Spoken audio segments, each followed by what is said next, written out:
L'image de ces mannequins que l'on sort de leur valise est toujours surprenante. Le réalisme est si frappant qu'il nous met parfois mal à l'aise. Pourtant, malgré leur aspect morbide, ces mannequins ont un rôle bien louable, celui de permettre un jour de sauver une vie bien réelle. Donc là, on va vous présenter, après les mannequins nourrissons, le mannequin enfant. Donc là, on a un mannequin enfant, juste la partie tronc, sur lequel on peut greffer les jambes.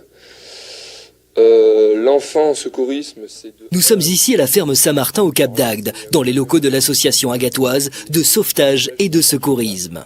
Parallèlement à l'engouement du public pour le secourisme et le sauvetage en mer, l'association s'est fortement développée grâce avant tout au bénévolat et au travail de toute une équipe.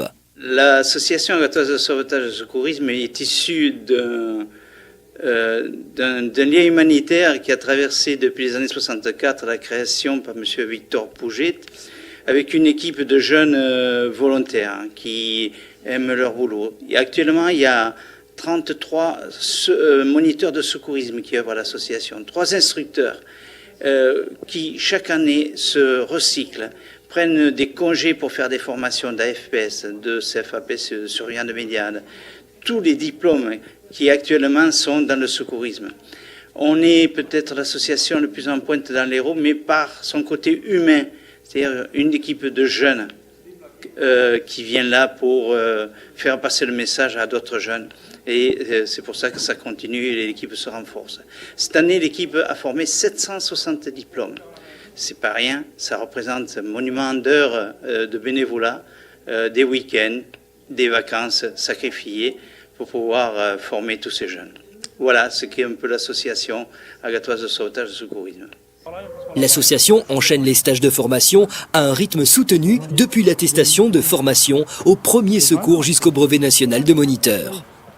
Ces jeunes gens aujourd'hui convoitent les fameux certificats de formation au premier secours. Le CFAPSE est considéré comme l'un des plus hauts diplômes du secourisme civil. Il permet de travailler en équipe de secouristes. La formation est étalée sur plus de 50 heures.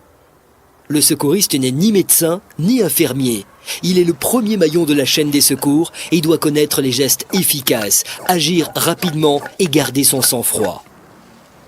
Les différents certificats de formation aux activités de premier secours ouvrent la porte sur plusieurs horizons. Grâce à ces diplômes, leurs titulaires pourront intégrer les équipes de pompiers, les équipages de sauvetage en mer ou encore les surveillants de plage ou de parcs d'attractions.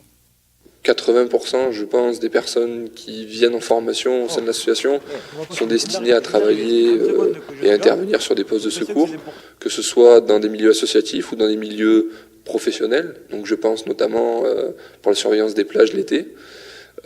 Derrière, donc une motivation, une envie de participer, une envie de travailler en équipe et une envie de connaître un petit peu plus de gestes de premier secours qui vont leur permettre d'intervenir dans des situations de la vie de tous les jours.